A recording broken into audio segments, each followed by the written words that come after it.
김어준입니다. 허리케인 허비가 휴스턴을 덮친 당일 오히려 피해 지역으로 진입한 이들이 있었습니다. 2005년 카트리나 피해 지역 주민들로 구성된 민간 대원들이었습니다. 각자 자신의 트럭이나 소형 보트를 동원한 민간인들이 정부보다 먼저 구조 활동에 착수한 이유 중 하나는 자신들이 직접 겪었던 과거 때문이었죠. 2,500여 명의 주권에 실종된 카트리나 당시 지역 주민들은 길거리에 방치된 시신을 수습할 수가 없었습니다. 미 정부가 지역 치안과 시신 처리를 민간 업체와 계약을 했기 때문이었죠.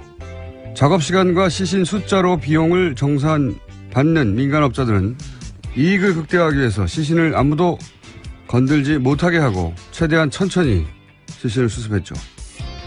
정부의 기본 의무인 재난의 구조, 군안마저 자본의 욕망에 맡겨버린 재난자본주의의 극명한 사례였습니다. 우리 사회도 이런 일을 겪었습니다. 세월호 참사 때 민, 관, 군의 긴밀한 협조 불가능했었습니다. 대신 특정 군안업체가 현장을 독점했었죠. 세월호 조사 2기가 출범하게 되면 대체 정부의 누가 왜 특정 업체와 독점적인 계약을 맺도록 지시했는지 밝혀줘야 합니다. 국가가 국민들을 구하진 못했더라도 최소한 왜 그랬었는지 아무리 시간이 지나도 밝혀내야 하는 거죠. 그게 아이들을 먼저 보내고 남은 어른들의 의무죠. 김어준 생각이었습니다.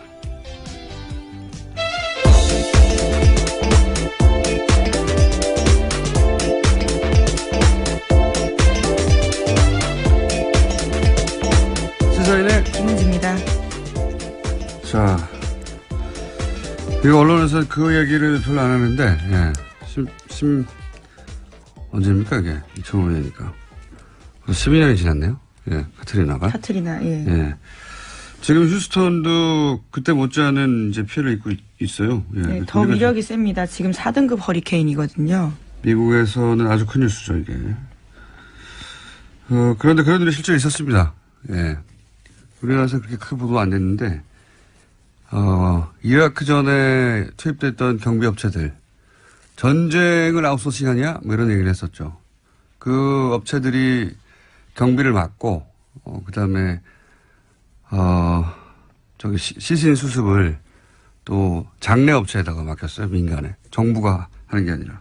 그러다 보니까 시신을 건들면 수익이 줄어들잖아요. 시신을 수습하지 못해서 오랫동안 시신들이 길거리에 방치돼 있었죠. 그래서 그 일을 겪은 그 지역 주민들이 이제 자체적으로, 예, 조직을 만들어가지고, 이 재난이 나니까 이 사람들이 먼저 달려왔어요.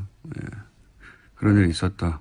세월호도, 소위 그런 걸 재난자본주의라고 하는데, 재난을 통해서 이익을 찾는, 세월호 때도 그런 일이 있었다고 할 수 있죠. 예. 그래서 갑자기 생각이 나서 그 얘기를 했고요. 자, 첫 번째 뉴스는요. 네, 나온 소식 김에 먼저 허리케인 하비 소식 알려드리겠습니다. 허리케인 하비가 미국 남부 지역을 강타하면서 그로 인한 피해가 눈덩이처럼 커지고 있다고 합니다. 피해 규모가 많게는 100조 원대에 이를 거라는 전망도 나왔는데요. 사망자 숫자도 10명으로 늘었습니다. 4만 명 가까운 주민이 집을 떠나 대피했고요. 45만 명이 넘는 수재민이 발생할 걸로 전망됩니다. 알겠습니다. 네, 방금 전해드린 내용이고요. 자, 우리 소식은요? 네, 어제 북한 미사일 쐈다라는 속보 전해드렸는데요. 더 자세한 내용들이 나왔습니다. 어제 북한이 평양 순안 비행장에서 탄도미사일 한 발을 동해 방향으로 발사했습니다. 미사일은 고도 550km까지 올라가면서 일본 홋카이도 상공을 가로질러 2700km를 비행했습니다. 29분간 날아간 미사일은 북태평양에서 떨어졌는데요. 북한 발사체가 일본 열도 상공을 통과한 것은 과거에 몇 번 있는 일이지만요. 무기화된 미사일은 이번이 처음입니다. 5번째인가, 뭐, 4번째가 그럴 거예요. 예전에 뭐, 대포동 때도, 90년대도 넘어갔었어요. 예. 그리고 최근에 또 인공위성이라고 하고, 그때도 뭐, 일본에서는 난리가 났었는데, 이번에는 아주 기다렸다는 듯이, 예, 준비된 난리가 났어요. 예. 신칸센을 30분간 중단시켰거든요. 지하철 중에. 네, 멈췄죠. 예, 주민들도 피난 명령하고, 휴교도 했습니다. 뭐. 방송에서는 수상한 사람 보면 신고하라고. 미사일 넘어가는데 수상한 사람이 땅 위에서. 그리고 이게 의도된 난리인 것이 이제 발사하고 곧장 알았잖아요. 그리고 궤도 파악도 됐을 거고. 그러면 그 궤도 계산하고 대략 어디 떨어지는지도 대충 알고. 일본에 안 떨어진다는 건 안다는 거죠. 예. 뭐하러 필요한 식입니까? 예, 물론 뭐 과거와 다른 점은 예고되지 않았다라는 점이 있긴 있습니다. 아니 근데 발사되자마자 알았잖아요. 예. 발사된 직후에 바로 알았다는 얘기는 미사일 포착하고 어떤 궤도를 어떻게 날아가는지 다 알았다는 것이고 발사 후에 10몇 분 후에 일본 상공을 휙 지나갑니다. 다 지나가는데 열차를 못 계속 중단시켜요. 이유가 없어요. 아베 정권 입장에서 이제 지금 한참 그 직전까지 학원비 가지고 지지율이 30%로 떨어졌다가. 그렇죠. 예. 그리고 평화 헌법 개정도 해야 되는데 그 지지율도 반등 실제 됐고, 예. 그리고 평화 헌법도 개정하려는 아베 평생 꿈이죠. 예. 그걸 이제 북한 미사일 도움을 받아서 이렇게 의도적인 난리를 친다는 거죠. 네, 그래서 어제 아베 내각이 굉장히 긴밀하게 움직였는데 아베 총리도 어제 하루에만 3번이나 기자들 앞에서 기자회견했다고 합니다. 그럴 필요가 있었겠죠. 예. 휴교를 왜 합니까? 수상한 사람, 방송 NHK를 통해 수상한 사람 보면 신고하라고. 예. 미사일 다 지나가는데 왜 철도가 서 있어요? 다시 돌아오나요, 미사일이? 여하간 그렇게 해서 북한은 미국도 재밌어요, 반응이. 미국의 본토는 영향이 없다. 뭐 괌은 위협이 안 된다. 괌에 위협이 안 된다는 걸 굳이 강조를 합니다. 미국의 말을 전혀 듣지 않는 건 아니라는 걸 강조하면서도 뭐 강력하게 뭐 대응하겠다. 예, 모든 옵션은 테이블 위에 있다. 이렇게 밝혔습니다. 화염과 분노에 비하면 뭐 아무것도 아닌 반응이죠. 모든 옵션이 테이블에 있다는 것은. 여하간 트럼프도 큰 도움을 받았죠. 예, 러시아 스캔들 얘기도 들어가 버렸고, 백인 인종주의 얘기도 이제 이걸로 덮고, 그러니까 북한, 미국, 일본 모두 자기 국내 정치 아주 잘 미사일 발사를 써먹고 있는 거죠. 예. 북한이 이미 훨씬 더 긴 사정거리로 쏠 수 있다는 걸 증명했잖아요. 그럼 더 짧은 거리는 당연히 쏠 수 있겠죠. 예. 그 자체로는 큰 대수가 아니고 사실은 이제 북한이 제시한 미국의 조건이 뭐 마음에 들지 않았거나, 네. 이런 그래서 이제 압박을 하면서 더 나은 조건으로 대화를 모색하는 그런 의도 아니겠냐 하는 분석도 일본에서도 해요. 근데 이게 상식적인 분석인데 우리나라에서 이런 소리를 하면 이제 친북이라고 합니다.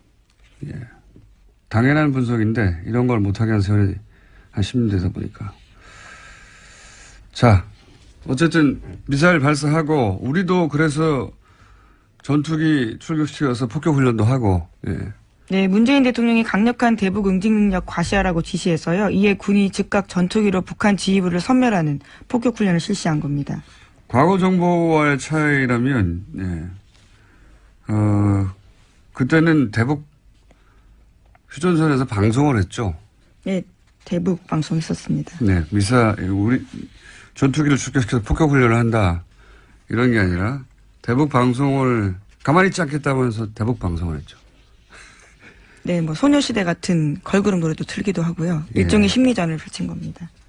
북한의 미사일 발사하면 그렇게 대응을 했었고, 과거 정권과의 차이가 있다면 이쪽에서도 그 무력 시위를 하는 거죠. 우리 남한도. 그리고 나선 그래도 대화를 통해서 해결해야 된다. 두 가지 메시지를 동시에 내는 겁니다. 현재는.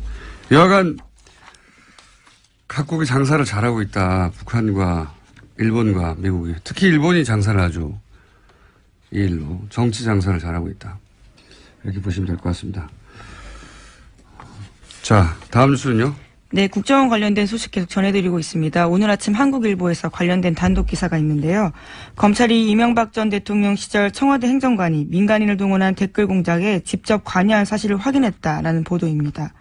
검찰은 이명박 정부에서 청와대 시민사회비서관실과 국민소통비서관실, 행정관으로 근무했던 오모 씨의 자택과 사무실을 압수수색했다라고 하는데요. 또 오 씨도 소환 조사했다고 합니다.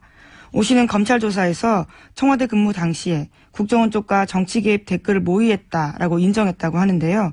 또 자신의 친인척 10명 정도를 동원해서 직접 댓글 알바까지 했다라는 겁니다. 청와대 행정관이? 그렇죠. 당시에요. 그러니까 당시에. 네. 예. 제가 이제 한번 말씀드린 적이 있는 것 같은데 광우병 사태 때 이명박 대통령이 당시 직접 행정관들한테 댓글 달라고 지시했다고 제가 말씀드린 적이 있잖아요. 직접 들은 이야기입니다. 제가.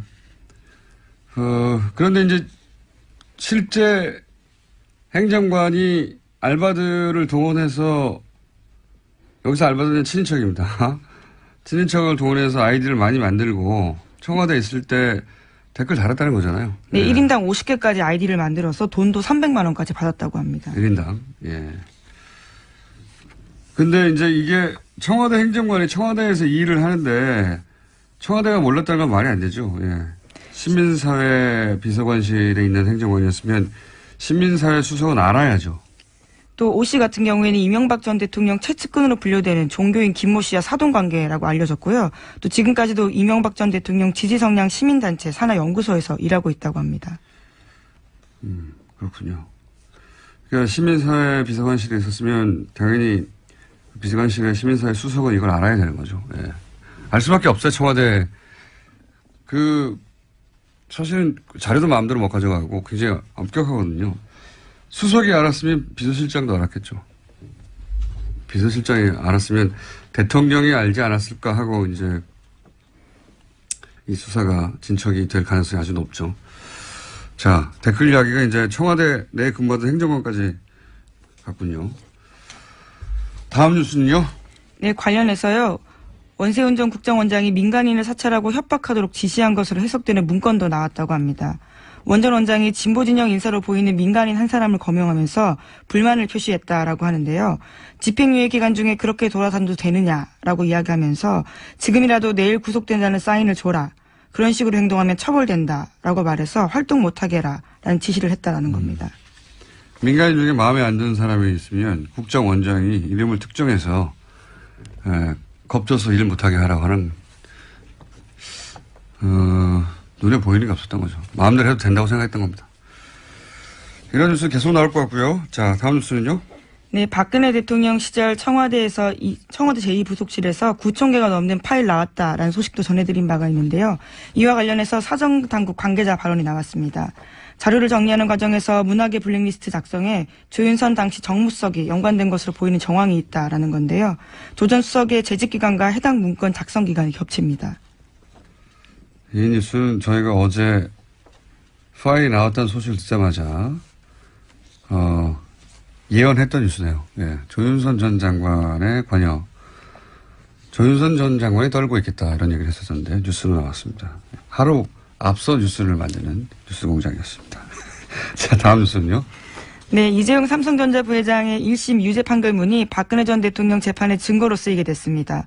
어제 해당 재판에서 검찰이 증거로 제출했고요. 재판부가 받아들였습니다.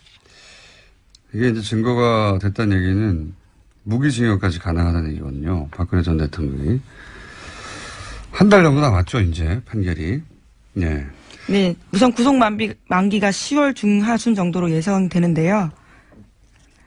원래 박근혜 전 대통령의 이 공판 전략은 박근혜 전 대통령이 탄핵 때부터 단 한 번도 이 재판 전략을 제대로 세운 적이 없었지만 이번에도 마찬가지인 것이 어떻게든 시간을 끌어서 이재용 삼성 부회장 판결이 그쪽은 훨씬 더 많은 변호사들이 국내 최고의 변호사들이 수십 명이 붙었으니까요. 거기서 유리한 판결을 이끌어내고 본인도 그 혜택을 입는다 이런 전략이었던 것 같은데 다 무산됐습니다. 물거품이 되었습니다. 이제 이렇게 되면 이재용 부회장에 대한 판결은 뭐 논란이 있습니다만 어쨌든 뇌물죄가 성립이 됐기 때문에 그걸 받아들이는 순간 박근혜 전 대통령은 무기징역까지도 가능하다. 예, 뇌물 받은 사람을 훨씬 더 강하게 처벌합니다.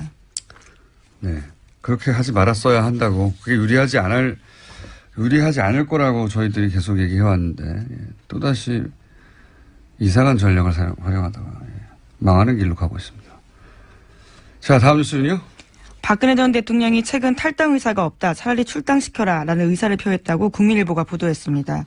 최근 자유한국당 내부에서 제기되는 자진 탈당과 관련한 발언인데요.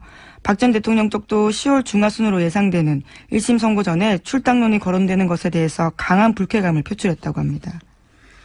박근혜 전 대통령이 직접 이런 말을 했을까요? 박근혜 전 대통령의 측근들, 밖에 있는 측근들이, 위기감을 느껴서 한 말이겠죠. 근데 저는 이제 어떤 생각이 드냐면, 박근혜 전 대통령 출당 이야기가 이재용 삼성 부회장 판결 직전에, 자유한국당에서 나왔어요. 출당론이. 그렇죠. 홍준표 대표가 직접 그런 네. 언급들을 했었습니다. 이건 순전히 저 혼자의 짐작, 추정, 근거 없는 짐작, 추정에 불과하긴 하지만, 시점상, 이재용 삼성전자 부회장의 판결이 사실은 유죄로 나올 것이라는 것을 어느 정도 어떤 루트를 통해서인지는 모르겠으나, 자유한국당 측에서 알지 않았을까. 만약에, 이재용 삼성 부회장이 뇌물 부분이 유죄가 나오면 박근혜 전 대통령이 아까 말씀드린 대로 무기징역까지도 가능하단 말이죠. 예. 만약에 무기징역을 받아버린 다음에는 자유한국당 입장에서 굉장히 곤란해지니까 선수를 치는 게 아닐까. 예. 혼자의 전망입니다만, 추정입니다만, 그 시점에 하도 뜬금이 없어서 이때까지 계속 기다리다가 판결 직전에 그런 이야기를 할 이유가 뭐가 있을까 혼자 생각하다 그런 생각도 해봤습니다. 네, 근거는 없습니다. 제 생각입니다. 한두 가지 정도 제목만 읽고 끝내야 될 것 같습니다. 시간이 다 돼서. 네, 주호영 바른정당 원내대표가 어제 자유한국당과의 통합 논의 가능성에 대해서 언급했습니다. 언론 인터뷰를 통해서요. 박근혜 전 대통령 출당과 친박 8쪽에 대한 책임 있는 모습이 보이면 통합 논의가 활발해질 수 있다라고 이야기한 겁니다. 주호영 바른정당 원내대표가. 예. 이 이야기는 대선 전에 계속 있었던 사실 친박, 친문을 제외한 나머지 연대, 오랫동안 얘기했었죠. 이걸 3당 합당이라고 제가 표현해 왔었는데, 그걸 다시 시도하는 겁니다. 될지는 모르겠지만. 자, 그러면서 또 홍준표, 안철수 두 전 대선 후보가 만났고요. 그죠? 네, 대선 이후 처음으로 만났는데요. 당대표가 돼서 예방격으로 만난 겁니다. 그 자리에서 문재인 정부 정책을 비판하는데 한 목소리를 냈습니다. 대선 후보 토론 때 쳐다도 안 보겠다고 했던 안철수 후보나 당시 초등학생이라고 했던 홍준표 후보가 이제 아주 반갑게 다시 만나서 친하게 사진을 찍었습니다. 안철수 대표는 정신이 다 됐어요, 정말. 여러 차례 끼는 거지만. 자, 오늘 여기까지 해야 될 것 같습니다. 시사인의 김은지였습니다. 감사합니다. 연속 3회입니다. 뉴스공장. 연속 3회가 아니라 연속 5회군요. 예. 지난주부터 따져면. 짧게 연속 5회. 한 번에 안 끝나서 이정열 전 부장판사하고 오늘은 전화로 아주 짧게 하고 이제 그만 헤어질까 합니다. 안녕하십니까? 안녕하십니까. 빨리 하겠습니다. 네. 이게 이제 워낙 중요한 판결이라 저희가 한번 전체 구조를 파악해 보려고 하다가 하도 이야기가 길어져서 매번 오늘까지 왔습니다. 오늘은 짧게 하고 끝내죠. 예. 자, 어제 양형의 무죄가 난 부분 중에 이상한 부분 얘기하고 그리고 양형의 이상한 부분 얘기하려고 하다가 시간이 부족해서 마무리를 못했어요. 그렇죠? 네네. 예. 마무리를 해주십시오. 지금 양형 부분에 있어서 이제 불리한 부분은 어제 쭉 말씀을 드렸고요. 그다음에 유리한 부분에 대해서 지금 판결이 근거로 드는 게 세 가지인데 예. 하나는 수동적이라는 거. 예. 적극적으로 먼저 요구하진 않았다. 두 번째는 청탁하고 나서 그 결과로 삼성 쪽에서 어떤 유리한 결과를 얻었다는 사실까지 확인되지 않았다. 청탁의 결과로 삼성이 유리한 결과를 얻었다는 게 확인되지 않았다고요? 네, 그렇게 판결문 되어 있습니다. 아니, 승계 작업이 완료됐으면 유리한 결과 얻은 거 아닙니까? 그러니까요. 그 부분 따로 말씀드릴게요. 네. 그리고 또 하나는 이제 그 승계 작업이나 지배구조 개편 작업이 삼성 그룹이나 이제 계열사 이익에도 기여하기 때문에 혼자만 이득을 취한 건 아니다. 이건 이제 잘못된 거라고 어제 말씀을 드렸거든요. 네. 이렇게 세 가지를 들고 있는데요. 예.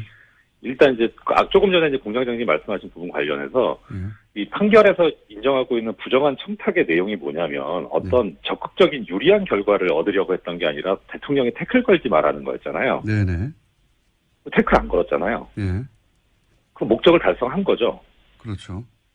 예, 그러니까 부정한 청탁의 결과 목적이 달성됐으니까 보통은 이제 뇌물을 줄 때 어떤 목적 달성을 위해서 주고 그리고 목적이 달성이 되면 그것을 안 좋은 정상으로 판단을 하는데 네. 감안을 하는데 그 목적이 달성됐으니까 안 좋은 정상으로 가야 될 게 오히려 유리한 정상으로 지금 재판부가 오판을 해버린 거예요. 예. 알겠습니다. 그리고 이제 뭐 이제 예, 그리고 뭐 공장장님도 알고 계시지만 많은 분들 알고 계시지만 사실 이재용 피고인이 구속된 다음에 삼성 주가가 오히려 올라갔잖아요. 네. 예, 그러니까 지배구조 개편하는 게 이게 뭐가 도대체 그룹에 유리한 건지도 잘 모르겠어요. 예. 그래서 이런 것들을 좀 따져보면 일단 재판부가 나열하고 있는 걸 봐도 불리한 정상 부분이 워낙 크거든요. 뇌물 액수도 크고 정경유착이라는 본질도 그렇고 그래서 단순 비교해도 사실 그런데 유리한 정상은 또 오판을 해버리기까지 해가지고 이게 도대체 형을 낮게 정하고 뭐 깎아주고 집행유예까지 할 만한 사안이 아닌데 이렇게 해버린 게 정말 이거 재벌 봐주려고 한 게 아닌가 하는 강한 의심이 드는 거죠. 이 부분. 알겠습니다. 그 판단은 잘 이제 이해했고요. 그러면 항소심이 이제 당연히 이어질 텐데 그렇죠. 뭐가 쟁점이 될까요? 일단 1심 판결이 뭐 잘못된 거긴 한데 그래도 법원 관행이 1심 판결을 존중하고 있기 때문에 요새 경향이 그래서 쉽게 바뀔 것 같지는 않거든요. 그래서 일단 특검이나 피고인 쪽 모두 1심 판결을 전제로 소송 전략을 세우지 않을까 싶어요. 그런데 이제 유무죄 부분은 하여튼 너무 시간이 없으니까 양형 부분만 얘기하면 일단 특검 부분은 조금 전에 말씀드린 이제 부당한 결과가 있었다 유리하게 그 부분을 어떻든 증명을 하려고 할 거고 그다음에 피고인 쪽에서는 지금 불리한 정상으로 피해 회복이 안 됐다는 걸 들고 있거든요. 횡령 부분이. 그러니까 공탁을 하든지 뭐 피해 변제를 하려고 하겠죠. 돈을 예를 들어서 회사한테 그렇죠. 뭐 몇백억 가량 손해를 입혔는데 그걸 이재용 부회장이 사비로 공탁을 해서 아니 그럼 피해 회복하면 될 거 아니냐 이렇게 나올 수 있다는 거죠. 그렇죠. 예. 그래서 그런데 이제 두 가지를 비교를 해보면 사실 특검이 해야 될 부분은 좀 어려워요. 쉽진 않아요. 나올 건 다 나왔기 때문에. 근데 이제 삼성 쪽에서 할 거는 상대적으로 쉽거든요. 돈만 공탁을 하면 되니까. 피해 회복을 했다. 그렇죠. 그러니까 이게 특별히 이게 유죄가 무죄로 뒤집히고 무죄가 유죄로 뒤집히고 이런 부분이 없다면은 사실 감형이 이루어질 가능성이 항소심에서 상당히 높아요. 그래서 이제 그렇게 되면 5년이니까 절반까지 할 수 있으니 뭐 2.5년 혹은 뭐 어쨌든 3년 이하가 되면 집행유예가 가능하니까 그 집행유예를 풀어주려는 거 아니냐. 예. 전체적으로 다 보면 제일 낮게 받은 황상수 피고인이 2년 6월에 4년 받았는데 이걸 2년 6월에 3년으로 하고 3년 5년 받은 사람은 2년 6월에 4년 가고 4년 받은 사람들은 3년에 4년 하고 이재용 피고인은 3년에 5년으로 하면 딱 규정도 맞죠. 그렇군요. 문제는 전문가들 눈에는 이게 딱 보이는군요. 근데 이제 관심이 있는 거는 공장장님께서 아까 말씀도 하셨는데 사실 이게 지금 키포인트는 이제 박근혜 전 대통령이에요. 그러니까 소송 전략상 안 나왔었는데 계속. 근데 이게 한번 제가 뭐 언제 기회가 있으면 말씀드리겠지만 한명숙 전 총리 재판하고 비교해 보면 상당히 그걸 벤치마킹한 것 같은 느낌이 들어요. 그러니까 한명숙 전 총리 같은 경우에 그 재판에서는 참 묘하게 그 대법원에서 무죄 추정의 원칙을 뒤집어 버리고 그냥 피고인이 무죄 증명을 못했기 때문에 유죄다 이런 논리 구조를 취했거든요. 그래서 박근혜 피고인 같은 경우에도 뭐 굳이 자기가 얘기를 하는 것보다는 가만히 입을 다물고 있는 게 오히려 뭐 더 소송 전략상 유리하지 않겠냐 이렇게 했을 가능성이 상당히 높아 보여요. 출석까지 안 하는 거 보면 출석은 보통은 하거든요. 증언을 거부할 수는 있지만. 그래서 근데 지금 판결문 보면은 뭐 일단 수동적으로 삼성 측에서 그랬다는 거니까 뭐 박근혜 전 대통령 쪽에서 능동적으로 먼저 달라 그랬다는 거잖아요. 그렇게 되는 거죠, 논리가. 또 하나는 미르재단이나 K스포츠재단은 강압이 있었다는 거고. 이거를 이제 결국 깨고 나와야 되는 그런 상황이니까 가만히 있어가지고는 될 문제는 아닌 것 같아요. 박근혜 전 대통령한테는 굉장히 불리하게 작용할 수 있는 판결이긴 합니다, 이번에. 그죠? 그렇죠. 그래서 아마 나오지 않을까 싶긴 한데 그 과정에서 이제 지금 이 판결이 취하고 있는 구조가 개별적인 현안에 대해서는 구체적으로 뭐 삼성 측에서 얘기한 게 없고 묵시적인 청탁이 있었다는 거니까 삼성 측에서 예를 들어서 뭐 개별적인 현안에 관해서 언급을 한 적이 있다. 네. 이런 식의 증언이 나오면 1심 판결에서 이 형을 낮게 선고한 구조가 완전히 깨져버리는 거죠. 개별적인 얘기를 해버렸다는 거니까. 그러니까 요는 박근혜 전 대통령 측에서도 이제는 가만히 있지 않고 이재용 부회장에게 불리한 진술을 할 수도 있다는 말씀이시군요. 그렇죠. 본인이 살기 그렇게 위해서. 되면, 예. 그러면 이 1심 판결의 구조가 깨져버리니까 항소심에서 특별히 뭐 유무죄가 뒤집히는 부분이 없어도 형량이 올라가야 되는 그런 상황이 돼서 사실 박근혜 전 대통령 부분이 상당히 이제 뭐 주목이 되지 않나 그렇게 싶습니다. 이제는 같은 편이 아니라 이제 서로 등을 돌릴 수도 있다는 말씀을 하시면서 새로운 이야기일 걸 던져서 다시 한번 나오시려고. 네? 자. 역시 예리하십니다. 판사님 오늘 여기까지 하겠습니다. 감사합니다. 네, 고맙습니다. 네. 지금까지 이정열 전 부장판사님이었습니다.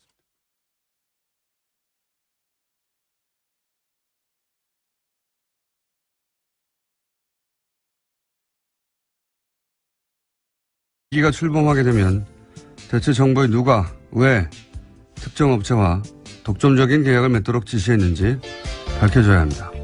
국가가 국민들을 구하진 못했더라도 최소한 왜 그랬었는지 아무리 시간이 지나도 밝혀내야 하는 거죠. 그게 아이들을 먼저 보내고 남은 어른들의 의무죠. 김호준 생각이었습니다.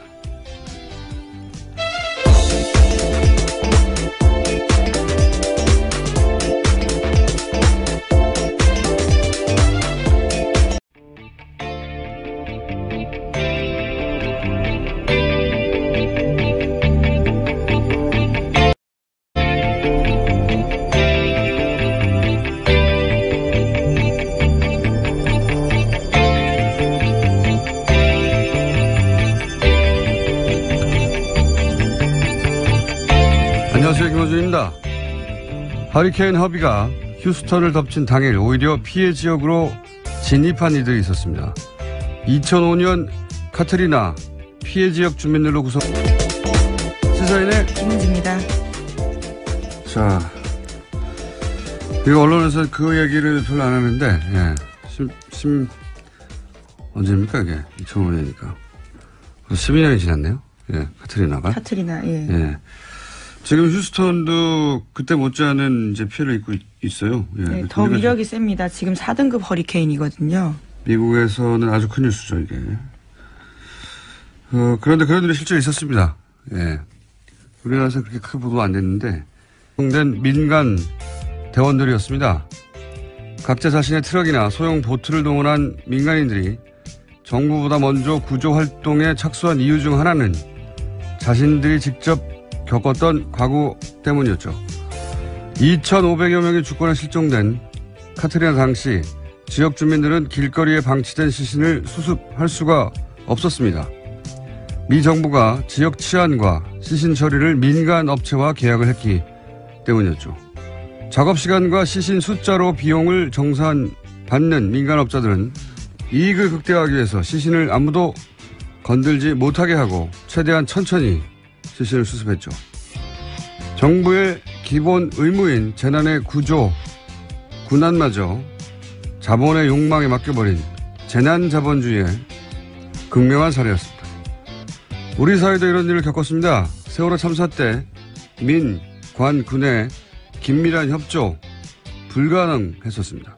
대신 특정 군안업체가 현장을 독점했었죠. 세월호 조사의